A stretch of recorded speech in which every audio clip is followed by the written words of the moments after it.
Montana Congressman, former Secretary of the Interior during the first Trump administration, Ryan Zinke. Great to see you this morning. Thank you so much for being here. So you served during the first Trump administration. You experienced the whole Russia narrative that lasted for years. What did you make of Gabbard's document dump, essentially, and what we've been learning the last few days about all this?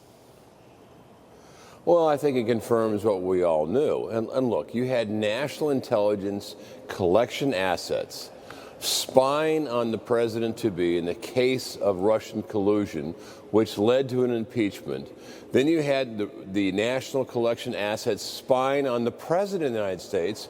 That's what the Ukrainian obstruction of justice was all about. And he had national collection assets spying on a president when he left office. That's what Mar-a-Lago was about. And look, this is a very serious charge of politicizing a branch of the government, then to spy on your opponent and to disable him to the degree you can. I think Tulsi's done a great job. I think we need to get to the bottom of this and hold people accountable for their actions.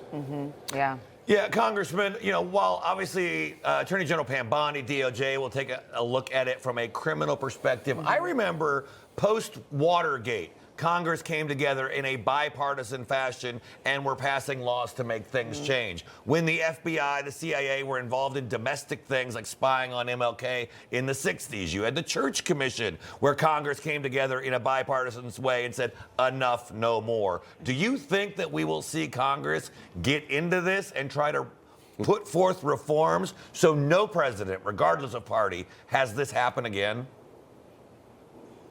Well, I would hope so, because I think its seriousness of it would mandate, look, we need action on it and make sure it doesn't happen again. I think it goes right at the core of the Constitution and make sure you faithfully, do the duties of the office. So at the end of the day, I think we can come together on this, making sure no president abuses that power. But I do think accountability is important. I think shedding the light on it is the first step. But you also have to hold people accountable because they broke the faith of the American people in exercising their official duties to politically go after their opponents.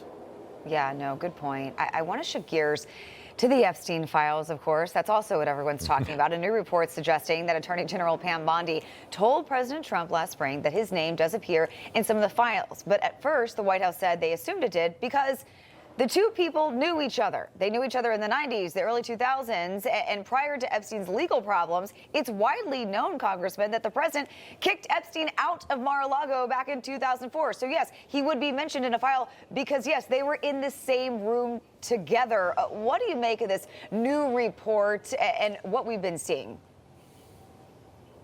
It reminds me, actually, of the Russian collusion. Look, I've talked to Pam Bondi. The list, as I understand it, is a victim list. Remember, you have horrendous crimes with children. And Chief Justice Roberts is mentioned, I understand, because he took a flight that Epstein owned. So just necessarily knowing someone is not criminal, but you also have to protect the innocent. So I understand that Trump, the Trump administration asked the judge to intervene, take a look at what should be sealed, what is not sealed. But I just don't think everyone's looking for this golden nugget. And it just reminds me of the Russian collusion. There's nothing there, I can assure you, with the President of the United States that would lead to any other conclusion that he knew him. That's it.